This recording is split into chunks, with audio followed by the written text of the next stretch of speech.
কলেজের গেট দিয়ে ঢুকবো, এমন সময় দেখি কয়েকটা মেয়ে মিলে একটা ছেলেকে উদুম কেলানি কেলাচ্ছে। ভাবতেছি একবার গিয়ে দেখবো কি হয়েছে। আবার পরে ভাবলাম না, না যাওয়াই ভালো, কেননা নিজেকে আর ভেজালে জড়াতে চাই না।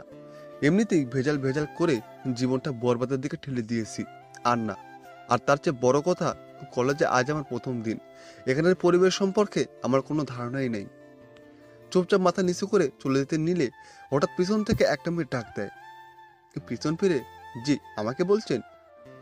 এই ছেলে, ভাব নিচ্ছিস মনে হয়। এখানে তুই ছাড়া আর কে আছে যে তাকে ডাকতে যাব? ও আসলে বুঝতে পারেনি। জি বলুন, কি বলবেন? তবে নিজের মোটা মাথার দ্বারা বুঝে নিয়েছি মেয়েটা আমাকে কেন ডেকেছে। মেয়েটার হাতে সিগারেট। 100% শিওর মেয়েটা আমাকে র্যাগিং করার জন্য ডেকেছে। কলেজে নতুন মনে হয়। জি। কলেজে আসার আগে নিয়ম কানুন সম্পর্কে ধারণা নিয়ে আসিসনি যে কলেজে সিনিয়রদের সম্মান করতে হয়? আসলে সরি, বুঝতে পারিনি। বুঝতে পারিসনি বললে তো আর হবে না। ভুলের জন্য তোকে শাস্তি পেতে হবে। মানে শাস্তি কেন পেতে হবে? আমি তো আগে থেকে অবগত না কলেজ সম্পর্কে, না হয়তো সালাম দিতাম। এই ছেলে, আবার মুখে মুখে তর্ক করছিস? একে তো ভুল করেছিস, তার উপরে আবার মুখের উপরে কথাও বলছিস। তোর ডবল সাজা প্রাপ্য। মাথা নিচু করে আছি, কারণ কলেজে আজ আমার প্রথম দিন। আর প্রথম দিন এসেই কোনো ঝামেলায় জড়াতে চাই না। এই নে, ধর একটা কাগজ, আমার হাতে দিয়ে যা। এটাকে খুলবি না, সোজা ওই যে জিন্স পরা একটা মেয়ে দেখেছিস, তাকে গিয়ে এটা দিয়ে আসবি। আমি কথা না বাড়িয়ে কাগজটা হাতে নিয়ে মেয়েটার কাছে চলে গেলাম। এই যে আপু। কি রে, কি হয়েছে, ডাকলি কেন? মেয়েটা পেছন ফিরে, একটা আপু আপনাকে এই কাগজটা দিতে বলল। মেয়েটার হাতে কাগজটা দিয়ে চলে আসতে ধরলাম। এমন সময় মেয়েটা আবার আমায় ডাক দিল। কাছে যেতেই মেয়েটা আমার গালে কষে কয়েকটা থাপ্পড় বসিয়ে দিল। পুরো কলেজে তো আমার দিকে হা করে তাকিয়ে আছে। এই, তোর সাহস তো কম না, তুই আমাকে লাভ লেটার দিস? তুই জানিস আমি কে? আমি চুপ করে আছি। কি লাভ লেটার?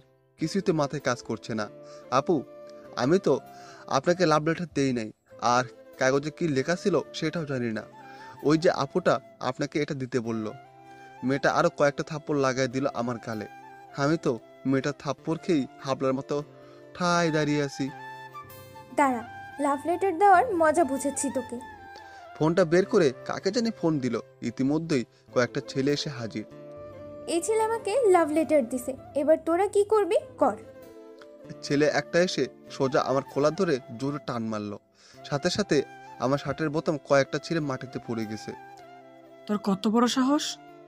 তুই মাহি ম্যামকে লাভ লেটার দিস, যেখানে আমরা ওনার নাম পর্যন্ত মুখে নেই না? ভাইয়া বিশ্বাস করেন, আমি জানি না এতে কি লেখা ছিল। একটা আপু ওনাকে এটা দিতে বলল। এত কিছু জানি না, কথা হচ্ছে তুই মাহি ম্যামকে লাভ লেটার দিয়েছিস। এখন তোর কি হাল করি তুই দেখ। বলে ছেলেটা আমাকে মারতে শুরু করলো। সাথে সাথে আরো কয়েকটা ছেলে দৌড়ে এসে ছেলেটার সাথে মিলে মারতে আরম্ভ করলো। তো মাটিতে পড়ে মার খেয়েই যাচ্ছি। এই, হয়েছে, থাম।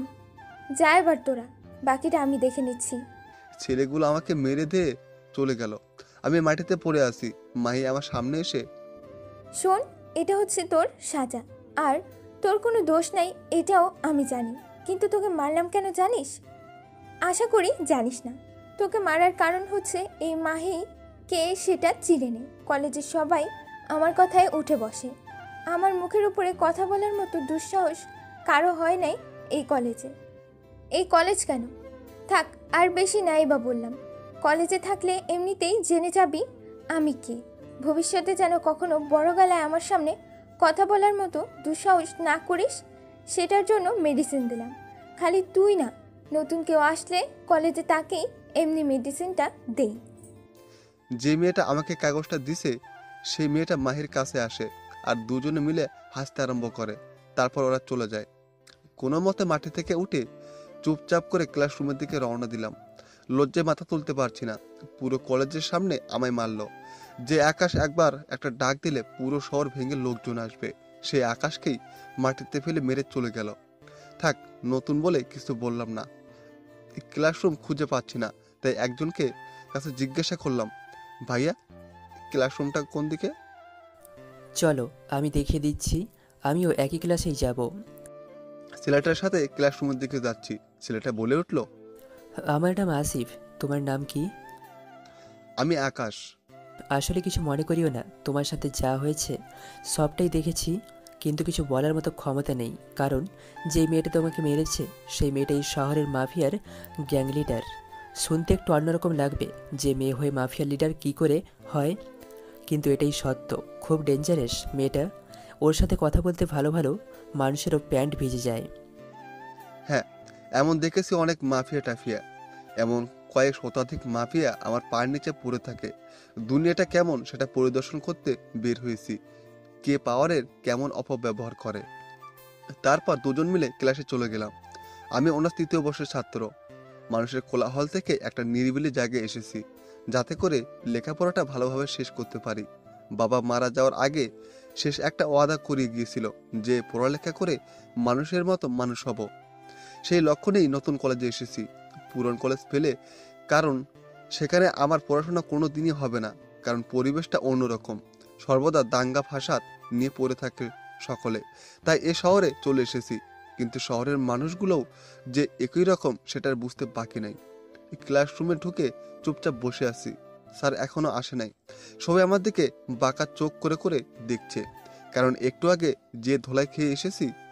আমার পাশে আসিফ বলল, এই আকাশ, মন খারাপ করিও না, সবাই তোমার দিকে যেমন করেই তাকাক না কেন, আমি তোমাকে বন্ধুর চোখেই দেখব। Thank you. একটু পর স্যার ক্লাসে এসে, শুনলাম আজ মাহি নাকি নতুন কাউকে র্যাগিং করেছে আর তাকে নাজেহালভাবে মেরেছেও। সে কে? সবাই আমার দিকে আঙ্গুল দিয়ে দেখিয়ে দিল। আমি মাথা নিচু করে তাকিয়ে আছি। তোমার নাম কি? আমার নাম আকাশ। থাক বাবা, যা হয়েছে হয়েছে, বাদ দাও। মাহিকে দমানোর মতো ক্ষমতা এই কলেজের কারণ নাই। এই কলেজ কেন, পুরো শহরের কারণ নাই। আর তুমি ওর থেকে একটু দূরে দূরে থেকো, কেমন? এমন সময় মাহি ক্লাসে ঢুকে পুরো গ্যাং নিয়ে, তার মধ্যে কাগজ দেওয়া মেয়েটাও আছে। কি স্যার, আমার নামে গুণগান গাওয়া হচ্ছে নাকি? স্যার ভয়ে চুপ করে আছে। গুণগান এই যাতে হয়, বদনাম করলে শরীর থেকে মাথাটা আলাদা করে ফেলবো। তারপর সবাই ক্লাসে বসলো। মনে মনে ভাবলাম, কিরে, কাগজ দেওয়া মেয়েটা না বলেছিল মেয়েটা সিনিয়র, তাহলে আমাদের ক্লাসে কি করে? ধুর, মাথায় কাজ করছে না। স্যার ক্লাস থেকে বের হন, আজ ক্লাস করতে হবে না। স্যার মাহির এক কথায় ভয় বেরিয়ে গেল। আমি আর সাজ্জাদ চুপ করে বসে আছি। মাহি আর ওর পুরো গ্যাং ক্লাসটাকে মাথায় তুলে ফেলেছে। এমন সময় প্রিন্সিপাল আসে। মাহি, আজ নাকি স্যারকে ক্লাস করতে মানা করছো? হ্যাঁ, মানা করেছি তো। গুরুত্বপূর্ণ ক্লাসগুলো এভাবে অবহেলা করলে পরীক্ষায় পাশ করবে কিভাবে? এই টাকলা, তুই এত কথা বলছিস কোন সাহসে রে? প্রিন্সিপাল স্যার ভয়ে চলে যায়। মাহিরা আবার হই হুল্লোড় শুরু করে ক্লাসে। ছাত্রদেরকে সম্মান করে না ভালো কথা, কিন্তু একটা কলেজের প্রিন্সিপালের সাথে এরূপ আচরণ কিভাবে করতে পারে? না, আমারও সেই আগের রূপে ফিরে যেতে হবে। রক্তের বন্যা না ঝরালে এসব মানুষকে কখনোই শিক্ষা দিতে পারবো না, যারা পাওয়ারের অপব্যবহার করে। আমি চুপচাপ করে ক্লাসে বসে আছি। একটু পর মাহি আমার কাছে আসে। কিরে, এমন কেন ফিল হচ্ছে তোর? মার খেয়ে তোর অনুভূতিটা কেমন? সবাই হাসাহাসি করছে। আমি চুপচাপ বসে আছি। এখন লাউড হওয়া যাবে না, কয়েকটা দিন যাক, তারপর কত বড় মাফিয়া সেটা দেখে নিব। কিরে, কথা বলিস না কেন? আবার মার খাওয়ার ইচ্ছা আছে নাকি? আমি আমার মতো করে চুপ করে আছি। প্লিজ তোমরা ওকে ছেড়ে দাও, ওর সাথে আর কিছু করিও না, বেচারা আজ প্রথম এসেই মার খেলো। এই ছাগলের 4 নম্বর বাচ্চা তোর মুখে দেখি বুলি ফুটেছে। তোরও কি মার খাওয়ার শখ নাকি যে ওর হয়ে ওকালতি করছিস? আসিফ ভয়ে চুপ হয়ে গেল। আমাকে যে কাগজ দিয়েছিল সেই মেয়েটা। আরে মাহি, ছাড় তো, বাদ দে। যা মার খেয়েছে, এরপর কখনো তোর সামনে কথা বলার মতো দুঃসাহস করবে না। এলিনা, তুই ঠিক বলেছিস। যে কাগজ দিয়েছিল ওই মেয়েটার নাম এলিনা। তারপর ওরা ক্লাসরুম থেকে বের হয়ে যায়। আমি আর আসিফও ক্লাসরুম থেকে বের হয়ে যাই, কারণ আজ ক্লাস হবে না। মাহি একবার বলে দিয়েছে, এরপর আর কারোর ক্ষমতা নাই যে মায়ের কথার অবজ্ঞা করে ক্লাস করাবে। চলো আমরা ওই দিকটায় গিয়ে বসি। আচ্ছা চলো। আসিফ আর আমি একটা নিরিবিলি জায়গায় বসে আছি। এমন সময় একটা মেয়ে আসে। মেয়েটার নাম নাফিসা। মেয়েটা আসিফের বন্ধু। আসিফ আমার সাথে মেয়েটার পরিচয় করিয়ে দিল। বাহ, ভালোই লাগছে। প্রথম দিন এসেই দুজন বন্ধু বানিয়ে ফেললাম। আচ্ছা আকাশ, তোমার বাসা কোথায়? তুমি কোথায় থাকো? আর তোমার বাসায় কে কে আছে? আসলে আমার বাসা চট্টগ্রামে, তবে এই শহরে একটা বাসা ভাড়া করে থাকি। আর আমার বাসায় কে কে আছে বলতে, মা, ছোট বোন আর আমি।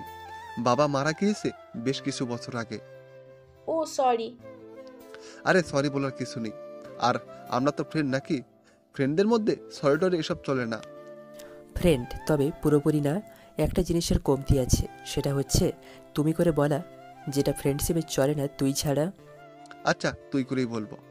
আচ্ছা আকাশ, মাহি মেয়েটা আজ তোকে এভাবে মারলো কেন? তুই প্রতিবাদ করলি না কেন? কিভাবে কি করবো বল? সে নাকি মাফিয়া টিমের লিডার। ওর কথায় পুরো শহর কাঁপে। এত কিছুর পর কিভাবে প্রতিবাদ করবো বল? আর তার থেকে বড় কথা, কলেজে নতুন এসেছি আজই, এই মাত্র। কিভাবে কি করব? বেশ কিছু সময় আড্ডা দিয়ে বাসায় চলে আসলাম। ফ্রেশ হয়ে খাবারটা খেয়ে মাত্র বিছানায় পিঠটা লাগিয়েছি। এমন সময় ছোট ভাই নাসিম ফোন করে আর বলে, ভাই, একটু আগে নাকি মাফিয়ার ছেলেরা শহরে আসা কয়েকটা ছেলেকে বেরেহম ভাবে মারে, যেখানে আমার ছোট ভাইও ছিল। মেরে সব কয়টাকে তারা সাথে করে নিয়ে গেছে। ধুর, যত চাই এসব থেকে নিজেকে দূরে রাখবো, ততই আরো সেদিকে ইনভলভ হচ্ছি। আচ্ছা যা, টেনশন করিস না। রাতের মধ্যে তোর ভাইকে ওরা ছেড়ে দেবে। ফোন কেটে ইয়াসিনকে ফোন দিলাম। ইয়াসিন ক্রু কোড 11, যেটা নাসির ভাইয়ের সাথে কথা বলার পরিবর্তী কোড, যেটা আমি আর উনি ছাড়া কেউ জানে না। তুই ফোন দিয়ে বল শহরের মাফিয়ার ছেলেরা নাকি নাসিমের ছোট ভাইকে ধরে নিয়ে গেছে, তাদেরকে যেন ছাড়িয়ে নিয়ে আসে। না হয় আমার মাথা যদি গরম হয়, শহরের কোনো মাফিয়া থাকবে না। নাসিরের কথায় পুরো শহরের মাফিয়ারা কাজ করে। আমার মাথা কাজ করতেছে না। মাফিয়া মাফিয়া বলে যে এত লাফালাফি করতেছে, এই মাফিয়ার আসল বসকে তারা যদি জানতো, তাহলে জাগে মলমূত্র ত্যাগ করত। সামান্য একটা শহরের লিডার হয়ে এত পাওয়ার দেখাচ্ছে, তাহলে যে মাফিয়ার জন্ম দিয়েছে তার পাওয়ার কতটা হওয়া দরকার। তারপর আমি রেস্ট নিয়ে বিকেলবেলা হাঁটতে বের হই। এমন সময় দেখি কয়েকজন মানুষ আর পুলিশ মিলে রাস্তাঘাট অফ করে দিচ্ছে, কারণ মাফিয়ার লিডার নাকি এই পথ ধরে যাবে এখন। কে যাবে সেটা তো আর আপনাদের বলতে হবে না। মাহি যাবে এখন। আমিও আমজনতার মতো রাস্তার একপাশে চুপচাপ দাঁড়িয়ে আছি। হঠাৎ নজর পড়ল একটা গাড়ির মধ্যে একটা রোগী আটকা পড়েছে, যাকে হসপিটালে নিয়ে যাচ্ছিল। কিন্তু মাহি আসবে দেখে গাড়ি ঘোড়া সব সাইড করে দিয়েছে। রোগীটার অবস্থা খুব খারাপ। ইমার্জেন্সি হসপিটালে না নিয়ে গেলে হয়তো এখানে এসে দম ছেড়ে দিবে। এবার আর চুপ থাকলাম না, দৌড়ে গেলাম গাড়িটার কাছে। গাড়ির কাছে গিয়ে ড্রাইভারকে বললাম গাড়ি স্টার্ট দিতে, কিন্তু সে ভয় না করে। আমি বললাম কোনো সমস্যা হবে না, আমি আছি আপনার সাথে। ড্রাইভারটা বলল, না আমি প্রাণে মরতে চাই না, মাফিয়ার লোকেরা অনেক ডেঞ্জারাস। এই আপনি গাড়ি থেকে নামেন, আমি গাড়ি চালাচ্ছি। সে রাজি হয় না। এবার রাগ উঠে গেল। ওকে কোলার ধরে গাড়ি থেকে নামায় দিয়ে নিজেই গাড়ি নিয়ে হসপিটালে রওনা দিলাম। কাউকে দেখার সময় নেই, আগে মানুষের জানটা বাঁচানো ফরজ। হাসপাতালে পৌঁছে দিয়ে মাত্র বের হলাম, এমন সময় কয়েকজন ছেলে এসে আমাকে জোরপূর্বক তাদের সাথে নিয়ে গেল। এই ছেলে, কে তোমরা? আর তোমরা আমাকে কোথায় নিয়ে যাচ্ছ? চুপ করে থাক, একদম বেশি বাড়াবাড়ি করবি না, সূর্যার শরীর থেকে মাথাটা আলাদা করে ফেলবো। চুপ করে তাদের সাথে গেলাম। তারা আমাকে মায়ের কাছে নিয়ে গেল। মাই আমাকে দেখে, কি রে ছোট লোকের বাচ্চা, তুই নাকি গরিবের রবিন হুড হয়েছিস? আমার লোকেরা পথ ব্লক করার পরেও কোন সাহসে গাড়ি নিয়ে রাস্তায় নেমেছিস? মানুষটা আর অল্প সময় হলে মরে যেত, তাই রুগীটাকে নিয়ে হসপিটালে দিয়ে এসেছি। এই কুত্তার বাচ্চা, আমার মুখের উপর কথা বলছিস আবার? একে তো ভুল করেছিস, এখন আবার? এই তোরা বেটাকে নিয়ে গিয়ে জীবনের তরে শিক্ষা দিয়ে দিবি। একটা হাত আর একটা পা যেন অচল হয়ে যায়। মায়ের কথা মতো ওরা আমাকে নিয়ে যায়। নিয়ে গিয়ে একটা রুমে বন্দি করে রাখে। তারপর তারা চলে যায়। কিছু সময় পর আবার ফিরে আসে গরম একটা লোহার টুকরা নিয়ে। ছেলেটা গরম লোহার টুকরোটা নিয়ে সোজা আমার পা বরাবর বাড়ি মারে। এত জোরে বাড়ি মারে যে মাকে বলে চিৎকার দিয়ে উঠি। তারপর আবার হাতের ওপর বাড়ি মারে, সাথে সাথে হাতটা মট করে ভেঙে যায়। স্পষ্ট বুঝতে পারছিলাম হাতটা ভেঙে গেছে। সারের মতো চেঁচাতে আরম্ভ করি, মনে হচ্ছে যে জানটা বের হয়ে যাবে। তারপর তারা আমাকে নিয়ে গিয়ে রাস্তার মধ্যে ফেলে রেখে চলে আসে। মাটিতে গোড়াগড়ি করছি, কেউ সাহায্যের জন্য এগিয়ে আসছে না। কিছু সময় পর একটা বয়স্ক লোক এগিয়ে আসে। তারপর উনি আমাকে হাসপাতালে নিয়ে যায়। হাসপাতালে গিয়ে আমার জ্ঞান হারিয়ে ফেলি। 1 সপ্তাহ পর জ্ঞান ফিরে আসে। জ্ঞান ফেরার পর যা দেখতে পাই, পুরো মাথা যেন ভো ভো করে ঘুরতে আরম্ভ করে। পুরো হাসপাতাল ছেলেপিলে দিয়ে ভরে গেছে। সবার মাথায় তো আগুন উঠে গেছে। আমাকে এই অবস্থায় দেখে আমার জ্ঞান ফিরেছে শুনতে পেয়ে সকলে এসে হুম রেখে কান্না করতেছে। আকাশ ভাই, আপনি ঠিক আছেন তো? আরে পাগল, তোরা কান্না করতেছিস কেন? দেখ আমি ঠিক আছি, আমার কিচ্ছু হয় নাই। তাও ছেলেপেলে মানতেছে না। ডাক্তার 1 মাস বেস্ট রেস্ট দিল। ছেলেপেলের জন্য হসপিটালের বাইরে কোনো মানুষ ঠিকমতো সাহায্য করতে পারতেছে না। এত মানুষ আসছে আমাকে দেখতে। তারপর আমাকে সবাই নিয়ে গেল, ভালো একটা হোটেল বুক করলো, সেখানে থাকার ব্যবস্থা করলো আমার। আর বাসার কেউ এসব কিছু জানে না। মা জানলে তো সোজা স্ট্রোক করবে। সবাইকে চলে যেতে বললাম, কিন্তু কেউ কোনো কথা শুনছে না। ওদের একটাই কথা, আমাকে যারা মেরেছে ওদের রক্ত দিয়ে গোসল না করে ওরা কেউ এখান থেকে যাবে না। তাও অনেক কষ্টে বুঝিয়ে বাজিয়ে পাঠালাম, তবে কয়েকজন আমার সাথে রয়ে গেছে। নাসিম, ইয়াসিন, ওদেরকে হাজার মানা করলেও ওরা যাবে না, তাই আর জোরও করেনি ওদের। আচ্ছা নাসিম, তোর ছোট ভাইকে ছেড়েছে? ভাই রাতের আগে ছেড়ে দিছে। তুই কথা বলতেছি, এমন সময় নাসির ভাই এসে হাজির। নাসির ভাই বলতে শহরের মাফিয়া টিমের আসল লিডার। সে এসেছে আমার এই অবস্থা শুনে। নাসির ভাই তো পাগল পাগল হয়ে গেছে আমার এই অবস্থা দেখে। আকাশ ভাই, আপনার এই অবস্থা করলো কে? একবার খালি মুখ দিয়ে নামটা বের করেন, ওকে মেরে ওর শরীরের সমস্ত অঙ্গ প্রত্যঙ্গ টুকরো টুকরো করে শহরের আলাদা আলাদা স্থানে ফেলে রেখে আসবো। না, নাম বলা যাবে না, কারণ আমি মুখ দিয়ে যদি একবার নাম বের করি, সেটা যেই হোক না কেন, নাসির ভাই সত্যি ওদেরকে কেটে টুকরো টুকরো করে ফেলবে। আর ওইসব ছেলেপেলেদের জন্য আমি একাই এনাম। ওদের সাহায্য করতে ছেলেপেলের দরকার হবে না। আর তার চেয়ে বড় কথা, ওদেরকে আমি নিজের হাতে শাস্তি দেব। না নাসির ভাই, কে বা কারা করেছে জানি না, ছেলেগুলোকে এর আগে কখনো দেখি নাই। আকাশ ভাই, আপনি চিন্তা করবেন না, যে বা যারা এই রূপ করেছে তাদের ধরে এনে আপনার পায়ের সামনে হাজির করব। তারপর নাসির ভাই আরো বেশি কিছু সময় কথা বলে চলে যায়। দুপুরের খাবার সময় হয়ে এসেছে প্রায়।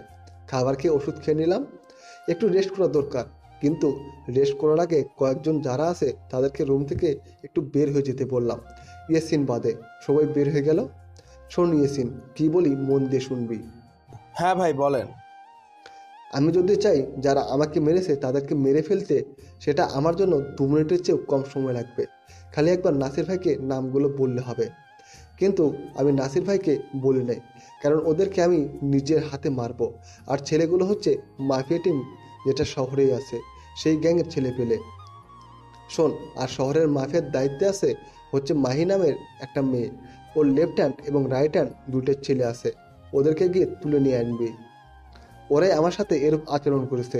যত ছেলে লাগে নিয়ে যাবি, কিন্তু কাউকে বলবি না ওদেরকে কেন তুলে নিয়ে আনছিস। কেউ জিজ্ঞাসা করলে বলবি আকাশ ভাইয়ের অর্ডার। আচ্ছা ভাই, আপনি একটু শুয়ে রেস্ট করেন, বিকালবেলা আপনার চোখ খোলার আগে ছেলে দুটো আপনার চোখের সামনে থাকবে। আরে না না, এটা হোটেল, এখানে কোনো হাঙ্গামা করার দরকার নেই। শহরের আড্ডাখানা যেটা আছে সেখানের পিছনে যে স্টোর রুমটা আছে সেখানে বেঁধে ফেলে আসবি। তারপর কি করতে হবে সেটা আমি বলে দেব। আচ্ছা ভাই। আচ্ছা যা। তারপর ইয়াসিন চলে যায় আর আকাশ একটু ঘুমানোর চেষ্টা করে। বিকেলবেলা চোখ খোলার আগে দেখে ইয়াসিন এসে হাজির। কিরে, কাজ কত দূর? ভাই, মাল দুটাকে তুলে নিয়ে স্টোররুমে ফেলে রেখে চলে আসছি। এই যে নেন মাল দুটার ভিডিও। ইয়াসিন আসার আগে ওদের ভিডিও করে নিয়ে আসছে। কোনো সমস্যা হয় নাই তো? ভাই কি বলেন, কি সমস্যা হবে? যাওয়ার আগে সবাই কোমরে গুজে মেশিন নিয়ে গেছি। গিয়ে ফার্স্টে ভালো ভালো বলছি আমাদের সাথে আসতে, কিন্তু মাল দুইটা একটু পাওয়ার দেখাইছে যে এই সেই, কিন্তু সে জানে না আমরা তার বাপেরও বাপ। কি আর করার ভাই, যখন বাংলা ভাষা বুঝাতে পারি নাই তখন মেশিন কপালে ঠেকে তুলে নিয়ে আসছি। যা এবার ফ্রেশ হয়ে নে। এভাবে দিন কাটতে লাগলো। মায়ের লেফট হ্যান্ড এবং রাইট হ্যান্ড দুইটা এখনও স্টোর রুমে বন্দি।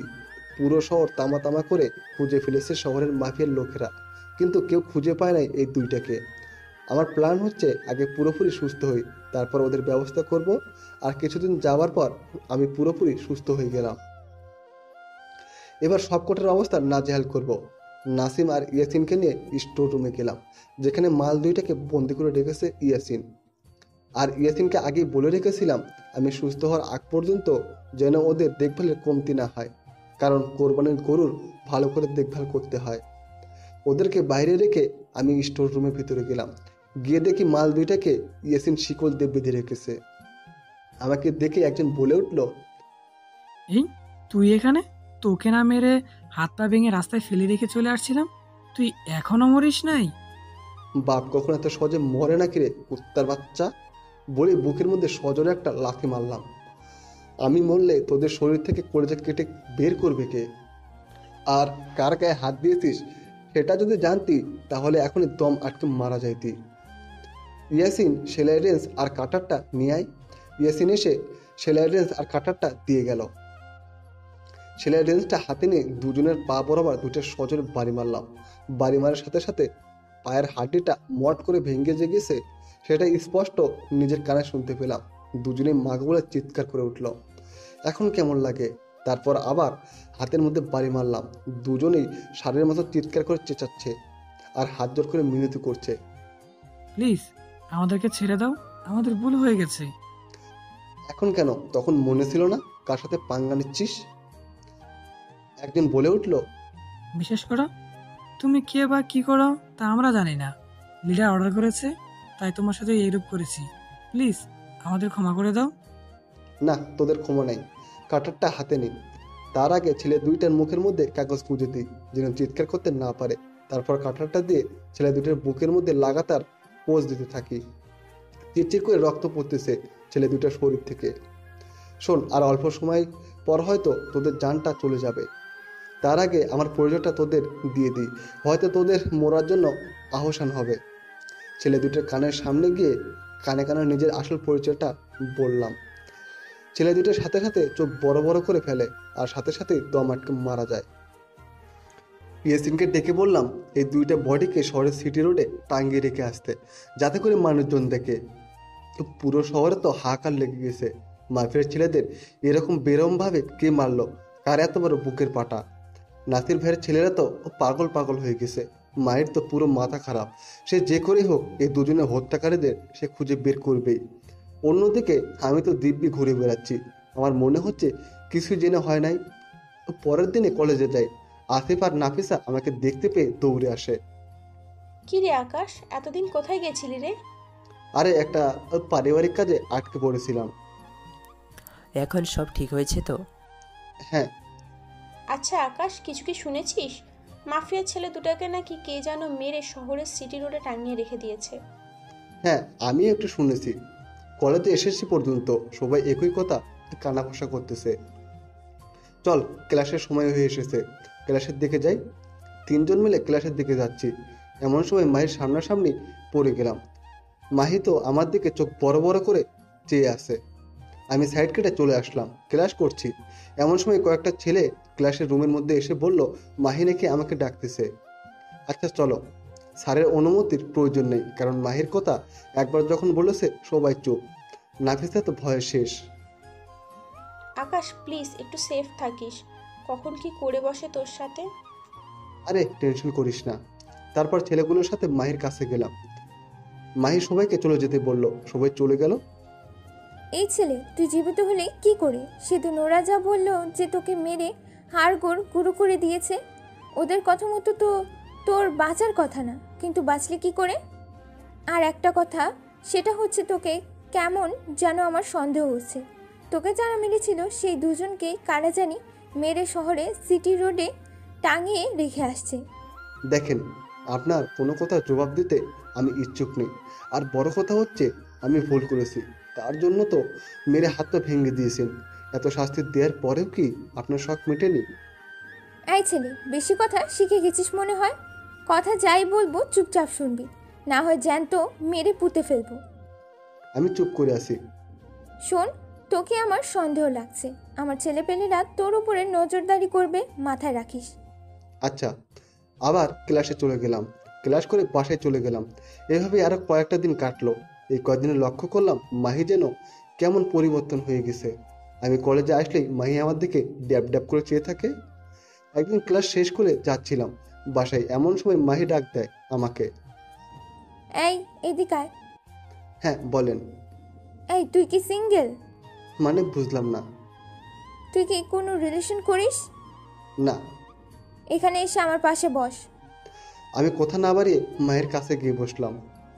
শোন, আজ থেকে তুই রোজ ক্লাস ছুটির পর এসে আমার সাথে এখানে বসে থাকবি। হঠাৎ মাহির নাম্বারে একটা ফোন আসে। যে ছেলে দুইটাকে যারা মেরে ফেলে দিয়েছে তাদের একজনের সংবাদ পাওয়া গেছে। অপর পাশ থেকে কি বলছে কিছুই শুনতে পাচ্ছি না, খালি মাহির কথাই শুনছি। ওকে যে করে হোক আটক করে আমার সামনে নিয়ে আয়। ফোনের অপর পাশ থেকে, খবর পেয়েছি আজ নাকি সে রাতের বেলায় চৌরাস্তার মোড়ে কোনো একটা কাজে যাবে, সেখান থেকে তুলে নিয়ে আসবো। আচ্ছা। মাহি ফোন রেখে দিয়ে, বেটা এইবার যাবি কই? আমার ছেলেদেরকে মারা, বুঝাবো এবার। আজ রাতেই তোর খেল খতম। মাহির অল্প কথা শুনে বুঝে গেলাম ইয়াসিনের নাম জেনে গেছে। আজ রাতে ইয়াসিনকে ওরা কিছু একটা করবে। এই, এবার তুই বাসায় যা, আমার কাজ আছে। আমি তাড়াতাড়ি উঠে বাসায় চলে এলাম। এসে ইয়াসিনকে ফোন দিলাম। ইয়াসিন ফোন রিসিভ করছে না। অনেকবার ফোন দিলাম, তা রিসিভ করলো না। মাথা তো ঘুরতেছে। আমার জালে আমি নিজেই ফেসে গেলাম। এখন যদি ইয়াসিনের খবর দেয়া না হয় সে 100% শিওর বিপদে পড়বে। একটু পর দেখলাম ফোনটা বাজছে। ফোনের দিকে তাকাতে দেখলাম ইয়াসিন ফোন করেছে। ইয়াসিন, কোথায় তুই? ভাই আমি তো একটা কাজে আসছিলাম। আচ্ছা শোন, যেখানে আছিস তাড়াতাড়ি আমার সাথে দেখা কর। ইয়াসিন তাড়াতাড়ি 30 মিনিটের মধ্যে আমার কাছে চলে আসলো। আমি ওকে বললাম তোর নাম ওরা জেনে গেছে। তো ভাই সমস্যা কি? আমি কি ওদেরকে ভয় পাই নাকি? আপনি থাকতে এই জমিনের বুকে কোন মানুষটা আমার গায়ে হাত দিবে? এমন মানুষ এখনো পয়দা হয় নাই। হ্যাঁ, তোর কিছুই করতে পারবে না। তবে এটা বলতো, আজ রাতে কি তোর কোথাও যাওয়ার প্ল্যান আছে? হ্যাঁ ভাই, চৌরাস্তার মোড়। ওকে, সমস্যা নেই। ওরা আজ রাতেই কিছু একটা করবে।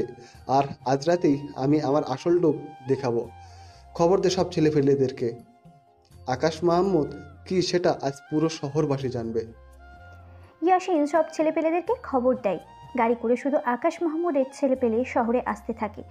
কম করে হলেও 1000 ছেলে আসে। সবার কোমরে আর্মস, কেউ কেউ আবার ওম নিয়ে আসে, যেটা রেট অফ ফায়ার, যেটা কয়েক কিলোমিটার দূর থেকে তার নিশানকে তাক করতে পারে। ছেলেপেলে তো আজ পুরো ক্ষিপ্ত। কার এত বড় বুকের পাটা যে আকাশ মাহমুদের সাথে পাঙ্গা নেবে? আকাশ তারপর সমস্ত ছেলেদেরকে শহরের আড্ডায় একত্রিত করে। কে কোথায় থাকবে সেটা বলে দেয়। ছেলেরা চৌরাস্তার মোড়ে জায়গায় জায়গায় ফিট হয়ে যায়। চৌরাস্তার মোড়ে যত বড় বড় দালান বা টাওয়ার আছে সব জায়গায় আকাশের ছেলেপেলেরা অমনি ফিট হয়ে আছে। আকাশ শুধু অর্ডার করবে, সাথে সাথে শহরের রক্তের বন্যা বয়ে যেতে দেরি হবে না। অন্যদিকে শহরের মাফিয়ারা পুরো শহরে যত ক্রু আছে সবাইকে একত্রিত করে। উদ্দেশ্য একটাই, ওদের ক্রু মেম্বারদেরকে যারা হত্যা করেছে তাদেরকে আজ মৃত্যুর চৌকাঠ অবধি পৌঁছে দেবে। শহরের প্রায় কয়েক শতাধিক ক্রু আছে, সবাই একজোট হয়। রাতের বেলায় আজ তারা ইয়াসিনকে ধরবে। তারপর বাকি যারা ওর সাথী ছিল সব কয়টার নাম বের করে ওকে মেরে ফেলবে। আর ওদেরকে লিড করছে নাসির ভাই, আর সাথে তো মাহি আছেই। ওদের নেতৃত্বে মাফিয়ার সকল ক্রু মেম্বার আজ একত্রিত হয়েছে। নাসির ভাই জানে না ওদের জন্য আজ মৃত্যু অপেক্ষা করছে। নিজের পাতানো ফাঁদে যে নিজেরাই আটকে পড়বে এই ধারণার কারণেই এখন নাই। বিকাল পেরিয়ে প্রায় মাগরিব হয়ে আসে। আকাশের লোকজন সবাই যে যার জায়গা মতো ফিট হয়ে আছে। আর আকাশ বলে দেয় ইয়াসিন আগে একা যাবে। মাফিয়ার ক্রুরা সবাই অপেক্ষা করছে কখন বলির পাঠাটা আসবে। একটু পর প্ল্যান মোতাবেক ইয়াসিন চৌরাস্তার মোড়ে যায়। সাথে সাথে মাফিয়ার ছেলেপেলেরা ইয়াসিনকে চারপাশ থেকে ঘিরে ফেলে। সবার হাতেই চাপাতি বড় বড় রামদা। ইয়াসিনকে আজ টুকরো টুকরো করে ফেলবে। নাসির ভাই আর মাহি একটা গাড়িতে বসে আছে। ছেলেপেলে দৌড়ে আছে ইয়াসিনকে মারার জন্য, কিন্তু যারা যারা দৌড়ে আসে সব কয়টার মাথায় খুলি ছিদ্র হয়ে মাটিতে লাশ হয়ে পড়ে যায়। রেট অফ ফায়ার দিয়ে মাথার খুলি ছিদ্র করে ফেলেছে আকাশের ছেলেরা। মাফিয়া সবাই তো ভয় পেয়ে যায়, কেউ বলতে পারে না কি ঘটছে। এবার ইয়াসিনের সাথে উত্তলিত 10-15 জন গিয়ে দাঁড়ায়। মাফিয়ার ছেলে পেলে আরও এক ঝাঁক এগিয়ে আসে মারার জন্য। ওই 10-15 জন মিলে প্রায় খানিক মাফিয়ার ক্রুকে মেরে জায়গার মধ্যে তুলো ধোনা বানিয়ে ফেলে। এবার একত্রিত সমস্ত মাফিয়ার ক্রুরা ওই 10-15 জনের উপর ঝাঁপিয়ে পড়ে। 10-15 জন মিলে এতজনের সাথে কখনোই পেরে ওঠা সম্ভব না। মাফিয়ার ক্রুরা ওদেরকে মারতে শুরু করে। এমন সময় নাসির ভাই আর মাহি গাড়ি থেকে নেমে আসে। অন্ধকার দেখে কাউকেই তেমন একটা চেনা যাচ্ছে না। না হয় নাসির ভাই ইয়াসিনকে দেখেই চিনে ফেলতো। নাসির ভাই ইয়াসিনের বুকের মধ্যে সজ্জোরে একটা লাথি মারে। কুত্তার বাচ্চা, কত বড় সাহস আমার ছেলে পেলেদের গায়ে হাত দিস! তোদের বুক থেকে আজ কলিজা ছিঁড়ে বের করে ফেলবো। এই সব কয়টাকে গাড়িতে তুলে নিয়ে আয়। নাসির ভাই আর মাহি গাড়িতে উঠতে যাবে এমন সময় সামনের দিকে তাকিয়ে দেখে কয়েক হাজার ছেলেপেলে বড় বড় আর্মস হাতে নিয়ে দাঁড়িয়ে আছে। নাসির ভাই এটা দেখে তো পা কাঁপা শুরু হয়ে যায়। তারা মাত্র সংখ্যায় কয়েক শতাধিক, আর যারা বড় বড় আর্মস নিয়ে দাঁড়িয়ে আছে তারা অসংখ্যায় কয়েক হাজার। আকাশের ছেলেপেলেরা মাফিয়ার পুরো ট্রিমকে চতুর্দিক থেকে ঘেরাও করে ফেলে, আর ওরা ধরা গুলি ছুটতে শুরু করে। মিনিটের মধ্যেই মাফিয়ার কয়েক শতাধিক ক্রু মারা যায়। এমন সময় আকাশ সামনের দিকে এগিয়ে আসে। নাসির ভাই আর মাহি ভয়ে মাটিতে জড়সড় হয়ে বসে পড়ে। পুরো শহর যেন নিস্তব্ধ হয়ে গেছে। বাহিরের গোলাবর্ষণ হচ্ছে দেখে সবাই নিজের নিজের ঘরের দরজা বন্ধ করে চুপচাপ ঘরের মধ্যে বসে থাকে। কয়েক শত মাফিয়ার ক্রু খালি জীবিত আছে। সবাই নিজের প্রাণ বাঁচানোর ভয়ে উপরওয়ালার কাছে প্রার্থনা করতে আরম্ভ করে। আকাশ অনেক আগেই লক্ষ্য করেছে এখানে নাসির ভাই আছে, তাই সে তার দিকে এগিয়ে যায়। কোথা থেকে যেন এক ফোঁটা আলোক রশ্মি এসে আকাশের মুখের উপর পড়ে। মাহি তো আকাশকে দেখে তাজ্জব হয়ে যায়, আর নাসির ভাই চোখ বড় বড় করে আকাশের দিকে তাকিয়ে আছে। আকাশের ছেলেপেলেরা প্রচণ্ড রকমের ক্ষিপ্ত হয়ে গেছে, সব কয়টাকে এখানে ফেরে ফেলবে। নাসির ভাই দৌড়ে গিয়ে আকাশের পায়ে পড়ে যায়। আকাশ ভাই, আপনি আমাকে মাফ করে দেন। বিশ্বাস করেন আমি জানতাম না যে ছেলেগুলো আপনার ছেলে পেলে ছিল, না হয় কখনোই এখানে আসতাম না। মাফিয়ার ক্রু সবাই হাঁ করে ওদের লিডারের দিকে তাকিয়ে আছে। কি করছে কি ওদের লিডার, আর কেই বা এই লোক? মাহি তো রীতিমতো একটার পর একটা অবাকই হচ্ছে। আরে নাসির ভাই, কি করছেন? কি বাঁচারেন? আপনি আমার বয়সে অনেক বড় ভাই। না ভাই, আমি আপনার পা ছাড়বো না। আপনি আগে বলেন আমায় মাফ করে দিছেন। ভাই প্লিজ পাটা ছাড়েন। ভাই আপনার উপরে কোনো রাগই নেই আমার, যে মাফ করার মতো কোনো কিছু থাকবে। উঠে নেবার। নাসির ভাই আকাশকে জড়িয়ে ধরে কান্না করে দেয়। নাসির ভাই, তবে একটা জিনিস, সেটা হচ্ছে শহরের মাফিয়ারা এতটা বাজে আর এতটা নিকৃষ্ট যার কোনো তুলনা হয় না। পাওয়ারের অপব্যবহার কাকে বলে সেটা শহরের মাফিয়াদের না দেখলে বুঝতেই পারতাম না। ভাই, শহরের মাফিয়ারা পুরো মাফিয়া টিমের নামটাই ডুবিয়ে দিল। আর আমি ওই দিন আপনাকে ইচ্ছে করেই ওদের হুলিয়ে বলিনি, কারণ আমি দেখতে চেয়েছিলাম শহরের মাফিয়াদের কার্যকলাপ। ভাই, আপনার কাছে আমি হাত জোর করে ক্ষমা চাচ্ছি। এমন ধরনের ভুল আর কখনো হবে না। তারপর নাসির ভাই মাহির কাছে যায় আর ওর গালে কয়েকটা কষে থাপ্পড় বসিয়ে দেয়। আইমে, তুই জানিস এই আকাশ মাহমুদকে? কার সাথে পাঙ্গা নিয়েছিস তুই? হ্যাঁ, মাহি চুপ করে আছে। আজ যদি আমি না থাকতাম, তোরা আজ এখান থেকে কেউ জীবিত ঘরে ফিরে যেতে পারতি না। তোরা যে মাফিয়ার পাওয়ার নিয়ে চলিস, এই সেই আকাশ মাহমুদ, যে পুরো ওয়ার্ল্ডের মাফিয়ার বস, যার উপরে কোনো মাফিয়া বস নেই। আর এই তৈরি করা এই মাফিয়া গ্যাং, আর আজ তোরা তার সাথে পাঙ্গা নিয়ে বসেছিস। সবাইকে উদ্দেশ্য করে বলে, দেখ, চারদিকে তাকিয়ে এক দিয়েছে হাজার হাজার মাফিয়া ছেলে পেলে এসে একত্রিত হয়েছে। মাফিয়ার লিডার হওয়ার পরও তার কোনো বড়াই নাই, কিন্তু তোদের এত পাওয়ার আসলো কোথা থেকে? সবাই তো এই কথা শোনার পর মাথায় হাত দিয়ে ফেলে। মাহি তো মনে হয় এক্ষুনি মাটির ছেদ করে জমিনে ঢুকে যাবে এমন কথা শোনার পর। আকাশ সবার উদ্দেশ্য করে বলে, আজ থেকে কেউ যদি পাওয়ারের অপব্যবহার করেছো, সোজা তার জীবনটা কেড়ে নেব। আর এবারের মতো সবাইকে ক্ষমা করে দিলাম। আর এই যে লেডি মাফিয়া, আপনাকে চাইলে এখনই মেরে মাটি চাপা দিয়ে দিতে পারি, কিন্তু তা করলাম না, কারণ অপরাধ করলে তাকে সুযোগ দিতে হয় শুধরানোর জন্য। আমিও তাই করলাম। পরবর্তীতে এমন কিছু চোখে পড়লে সোজা মেরে বালি চাপা দিয়ে দেব। সেদিনের পর থেকেই পুরো শহরবাসী আকাশ মাহমুদকে এক নামে চিনে গেছে, কিং অফ মাফিয়া। আর যাদেরকে মেরে ফেলেছে সবাইকে আকাশের ছেলেপেলেরা গুম করে ফেলেছে। পরের দিন আকাশ আগের ন্যায় ক্লাস করতে যায়। পুরো কলেজ যেন আকাশের দিকে হাঁ করে তাকিয়ে আছে। আকাশকে সেটা পুরো কলেজ জেনে গিয়েছে। ক্লাস করে বাসায় যাবে এমন সময় এক ইয়ার্সিনিয়ার একটা মেয়ে আকাশের কাছে আসে ওর সাথে ফ্রেন্ডশিপ করতে। হঠাৎ কোথা থেকে জানি মাহি এসে ঠাস করে থাপ্পড় মারে মেয়েটাকে। আকাশ তো হাঁ করে তাকিয়ে আছে মাহির দিকে। মেয়েটা মাহির ভয়ে থাপ্পড় খেয়ে সোজা হেঁটে চলে যায়। এই ছেলে সমস্যা কি? হ্যাঁ, কই কিসের সমস্যা? আমার তো কোনো সমস্যা নেই। তোকে না বললাম ক্লাস শেষ করে আমার সাথে বসে থাকতে? আর ওই মেয়ের সাথে কিসের ফ্রেন্ডশিপ? আকাশ মনে মনে ভাবে। কালকের পর থেকে মাহির কথা বলার ধরন অনেকটা পরিবর্তন হয়ে গেছে। কেন আমি তোমার সাথে বসে থাকতে যাব?